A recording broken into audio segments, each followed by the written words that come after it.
Hey guys, welcome back to my channel. If you don't know me, my name is Dr. T, aka Bookworm MD, and this is my YouTube channel. Oh my goodness, we have actually made it. This is my last week of my second year of residency.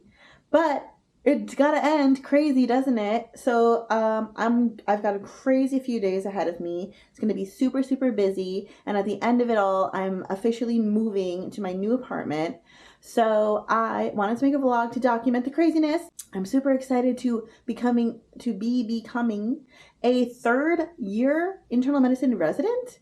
How am I already about to start my third year of residency? I feel like I just started intern year yesterday. I mean, I'm glad intern year is over, don't get me wrong. But yeah, so I'm going to enjoy. I'm going to savor, savor? I don't know. I'm going to savor the last couple of days of my second year of residency, and I want to take you guys along with me to basically commemorate this momentous occasion. I can't believe I'm about to enter my last year of residency. Wow, this is insane. Without further ado, let's get into the video. Hey guys, good morning. So this is day one in my 4-day streak of craziness. It's about 7:30 in the morning and I just got to the hospital around 7. We finished some sign out in the ICU and I was off yesterday, and between Monday and today, oh my goodness, the number of patients I can't even describe. I feel like it's doubled. People are really sick. People that I thought were doing better actually have gotten worse. So let's see what we can do for these patients here in the ICU. By the way, this is our resident room here in the ICU. So we have, it's always a hot mess. Oh my gosh, let me fix this. It's always a hot mess. We've got workstations with 3 computers here, but this is actually a computer on wheels. And then we've got that guy over there. And then we've got a bunch of other computers on wheels because there's not enough room in this room and there's not enough space. There's too many workers and not enough computer stations. So it gets cozy in here. But now I'm on long call, so it's just me and my intern. My intern went to a rapid response. We'll see what happens with that, but I'm not allowed to leave the ICU. So I'm gonna keep working on some tasks while she's gone. Okay, I'm finally home from my 14-hour shift, and boy oh boy am I tired. I am gonna eat some food that I meal prepped. I made a little bit of French onion soup, which is like ridiculous because it's July. Like, why am I eating soup for dinner? But it was just easy to make and I had leftover onions and I had to cook something. Anyways, the shift was okay. It was long, but it wasn't that bad. One of my patients did start to decompensate a little towards the end there, and we were able to stabilize her, but I'm sure that the night team's gonna be taking good care of her as the night goes on. Oh my god, look at me with all this mess behind me. My life is in shambles, guys. But anyways, I'm gonna eat this food, take a shower, and get ready for bed because I have to go back to work in the morning, so I'm gonna try to get to bed as soon as I can. It's actually already past my bedtime because usually I go to sleep at 10:30 and it's 10:27, so it is what it is. All right, anyways, I'll see you guys tomorrow.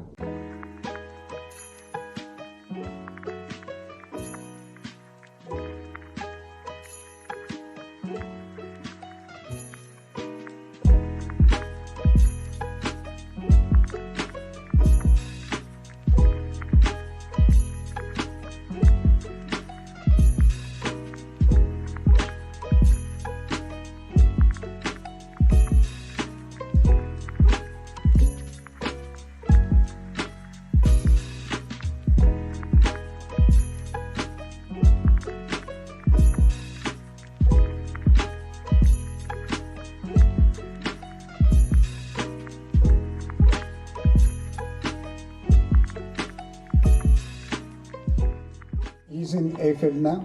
He's not in AFib. He's sinus now. And when was the last time he got dialyzed? Yesterday. So, I'm getting some sun briefly. We finished rounds pretty quickly. We have a new attending today, so that's good. And honestly, I'm not as tired as I thought I was going to be. I'm pretty impressed. What's it called? So today I'm on short call, so I'll get out latest by like 5 p.m. But hopefully sooner if we finish everything on time.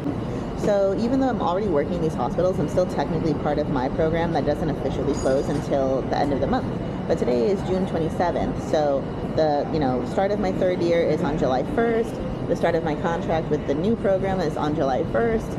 And my program is officially done on July 1st, the program I'm currently in. So I don't know what's really going on, but like there's a lot of like paperwork and meetings and things that my program is trying to kind of get underway before it officially closes.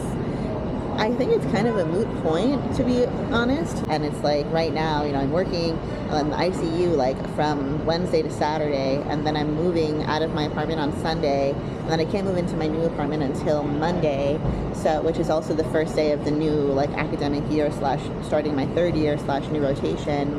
And it's just like this period of time, like you would think things slow down as you get towards the end of the academic year, but it actually like ramps up. So now it's like even more stressful because while being in the ICU, taking care of critically sick patients where it's like mentally and emotionally draining, there's also like random paperwork that needs to be filled out during business hours, obviously.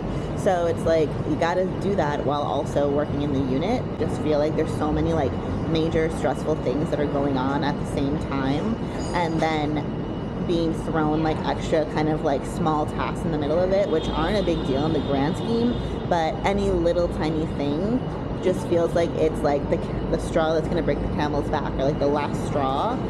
So I'm just like very emotionally and mentally frayed right now, and I'm just trying to survive, man. Yeah, that's kind of where I'm at. So I'm waiting for some lunch because I think that would be good, and I'm gonna take it from there. My first block of my third year is an elective rotation, and an elective is like a rotation that's not like as intense as the floors or as intense as the ICU. It's something that you go to because you want to do, and it can be something like consults, or it can be like a clinic or something. A lot of the times people use these in specialties that they're interested in so that they can like hopefully get a job in that specialty or match into that fellowship for that specialty. So for mine, it's the specialty that I'm interested in, and I was for this elective a couple weeks in advance, as soon as I got my schedule sent out to me, which was like maybe a little less than a month ago. So I reached out, got approved for the elective, just got my schedule for the elective maybe 2 days ago, and I get a message today stating that I have to fill out some form that like is requesting permission to do the elective. But the elective is literally in 3 days from now, and it's Thursday today. So I'm in the ICU today, I'm in the ICU tomorrow, I'm in the ICU on Saturday, I'm moving on Sunday. I'm like, when do I have time to like do this? But, I just decided, okay, let me just hurry up and get it done. And I did it, not obviously to the best of my ability, not in the detail, not with really thinking what I was doing, just doing it to get it done, essentially, because I didn't know that I had to do this. In my old program, the selective, the way that I signed up for it is just a straight through process. But in the new program, it's a whole extra piece of, it's a whole extra step that has to be taken. And we're just having such poor communication that I didn't know that. It's like, it frustrates me, not because I have to do the form, but because there could have been better communication, like earlier on in this month, before I even started in the ICU, to have gotten this done and also do it like with intention and do it to the best of my ability rather than rushing to get it done at the last minute.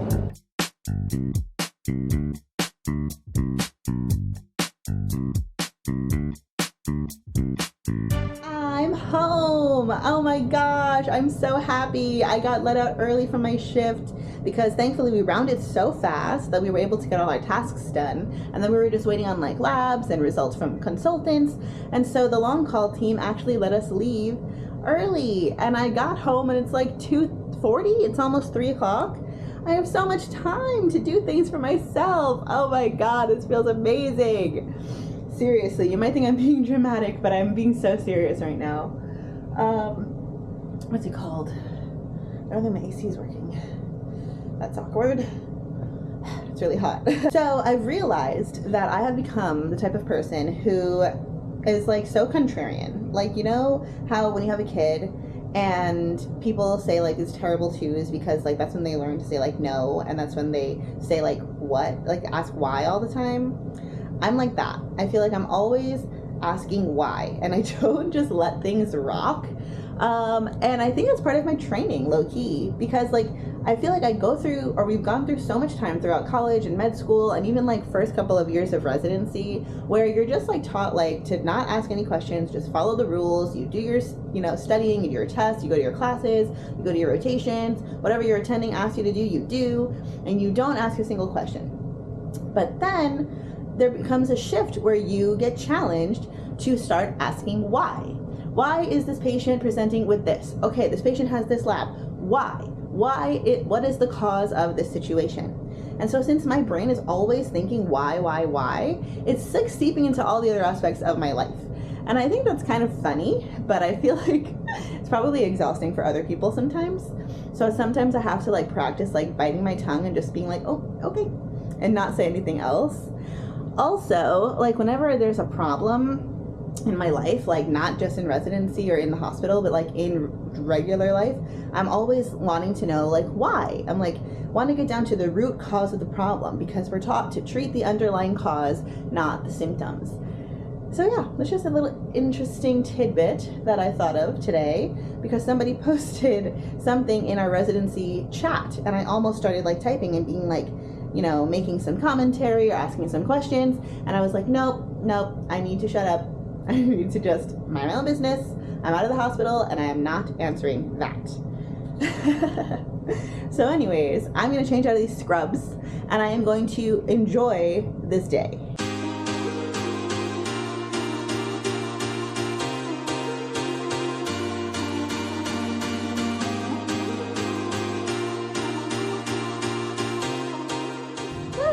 The one thing I am super gonna miss from this apartment, besides like everything, because I love it here so much, is the laundry and the dishwasher. Ow, hit my head. Where I'm moving to now does not have either one of those beautiful, amazing amenities. Well, there's a washing machine in the building, but just not in the unit itself. And I know I'm spoiled, but it's just for 1 year. I can do anything for 1 year. Okay. That's my mantra anyways.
I'm about to apply for my first post-residency job right now.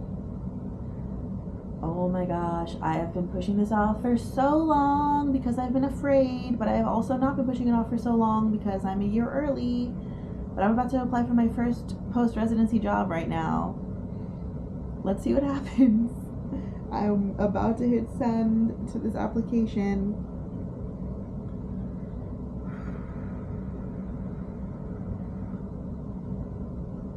All right, let's do it. Okay, I sent it. Here goes nothing. Let's see what happens. Wow, that actually feels so good.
intubated, but I would not want him to be intubated. Yeah, so they started the transfusion for the new PRBC. Perfect.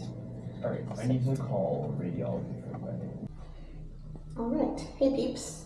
I'm pretty tired. I didn't sleep very well last night, but we have had a pretty successful day. We finished rounds relatively quickly, and a lot of our patients are trending in the right direction.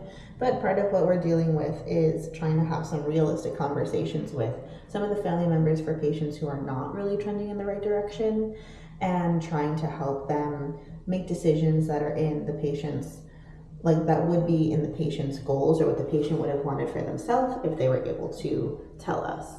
It's a little bit hard. Like, families have difficulty separating what they want from what like putting themselves in the shoes of the family member who is currently suffering and sick, what that person would want for themselves for the end of their life, essentially. So that's part of what we're going to be working on this afternoon. We're about to have lunch, and I am so excited because I'm really hungry today, considering that I'm very sleep deprived.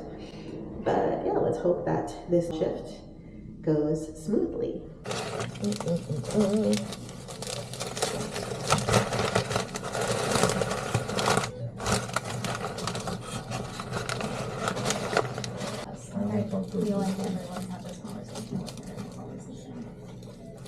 I mean, listen, she's nonverbal and still in the hospital, so. Very sad. Mm-hmm. So come on, you know what you're doing here. More fun than you're doing.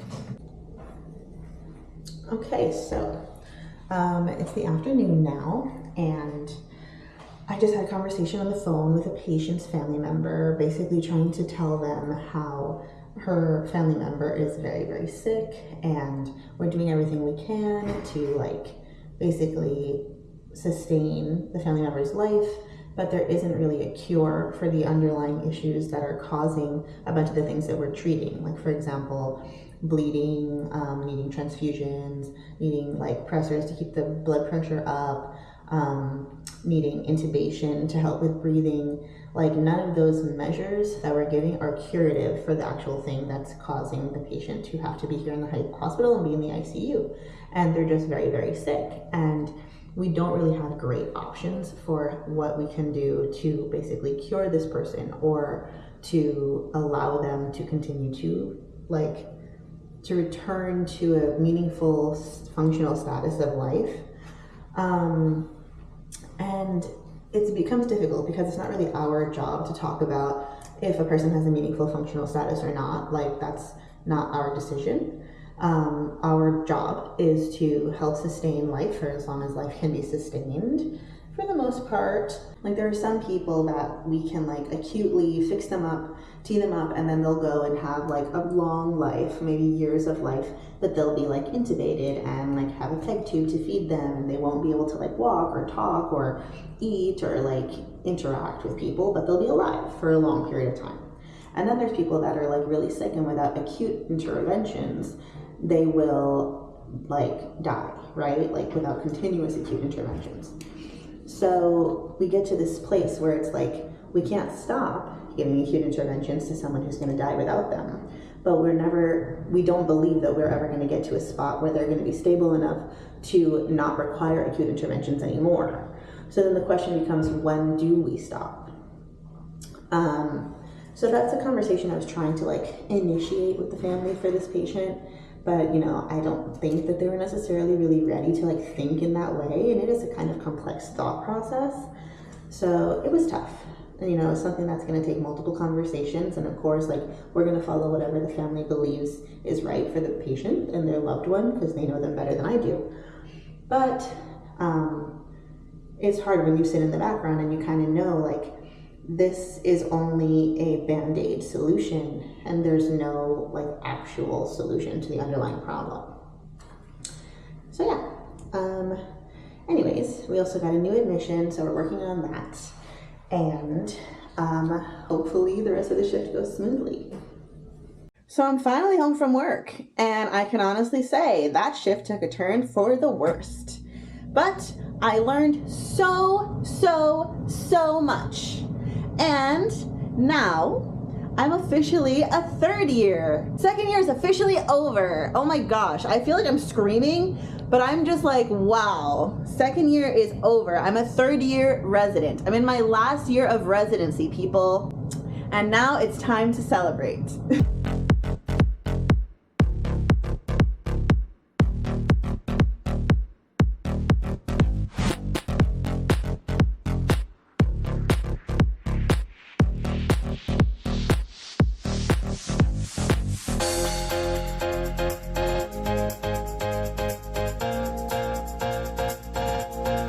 I'm a third year resident, baby! Woo!